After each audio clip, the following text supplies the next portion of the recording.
सबसे प्रसन्न करना प्रभु मैं किसी योग्य नहीं।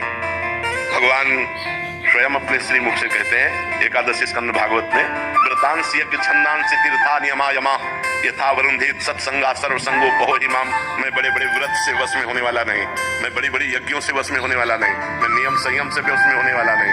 अगर मैं वश में होता हूँ तो साधु संग से होता हूँ। तो साधु संग क्या? भगवान की शरण। हे नाथ मैं जैसा हूँ आपका हूँ, यही भगवान को प्रसन्न करने का सबसे श्रेष्ठ उपाय है, क्योंकि हमारे पास और कुछ नहीं है। जैसे हम कहते हैं भगवान को भोग लगाए, यार वो पूरी सृष्टि को पवाता है, हम उसको क्या भोग लगाए। अब हम कहते हैं व्रत उपवास रहने इतने से क्या होने वाला है, यज्ञ करे तो उन्हीं की वस्तुओं से, दी हुई वस्तुओं से यज्ञ कर रहे। सबसे बढ़िया बात है भगवान की शरण होना। हे नाथ मैं आपका हूँ, जैसा भी हूँ पर आपका हूँ। हमें ये दावा नहीं है कि मैं आपके लायक हूँ, पर नाथ जैसा हूँ आपका हूँ। प्रभु मैं आपकी शरण में हूँ। सबसे बढ़िया बात है कोटि विप्र बदला गए जाहु, अब पॉजिटिव हो जाए।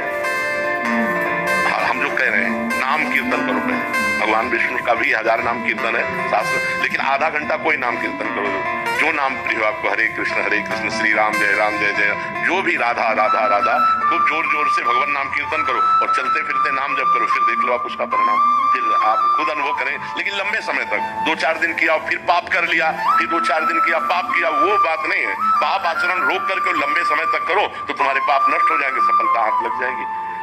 सबको सफलता क्यों नहीं प्राप्त होती, सबको सुख प्राप्त क्यों नहीं होता, लेकिन सब लोग सुख के लिए ही कार्य करते हैं और दुख क्यों प्राप्त होता है? उसका कारण पाप है। हम पाप कर्म वर्तमान में भी करते हैं और जो भूत में पाप कर्म किए हैं वो परिणाम में आ रहे हैं, इसलिए हम असफल हो रहे हैं, दुखी हो रहे हैं, चिंतित हो रहे हैं। नाम जप करो, बहुत आनंद प्राप्त होगा, बहुत आनंद। हम कह रहे हैं लोक परलोक के सब सुख आपको प्राप्त हो जाएंगे। आप डट के नाम जप तो करो।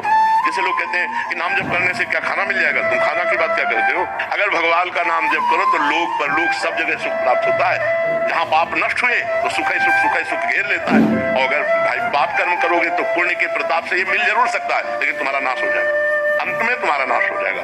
अंत में तुम जीरो पे होगे, कुछ तुम्हारे पास नहीं होगा। अगर नाम जप कर रहे हो, आज दुखी हो, चिंता मत करो, कल सुखी हो जाओ। हमको भोजन तक नहीं मिले 8-8 दिन, तो आज हम आपको प्रमाण दे रहे हैं कि हम गाड़ी पे चल रहे हैं, तो कल हमको भोजन नहीं मिला।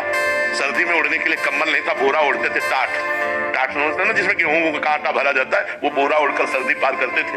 और आज हम आपको क्या बताएं, जब आप समझ लो यही है तो क्या व्यवस्था नहीं होगी? हर व्यवस्था है, राजा बाबू की तरह भगवान रख रहे हैं। तो कल जो था वो जो दुख में था उसमें हम धर्म को नहीं त्यागा, बड़ी कठिनाई से आगे बढ़ते रहे, तो आज वो बात आ गई जो लौकिक और पारलौकिक। ये तो सांसारिक सुख है, लेकिन भागवतिक सुख हम तुम्हें बता भी नहीं सकते कि कितना भगवान हमें आनंद देते हैं। इसलिए नाम जप करो, चिंता न करो, सफलता चरण चूमेगी।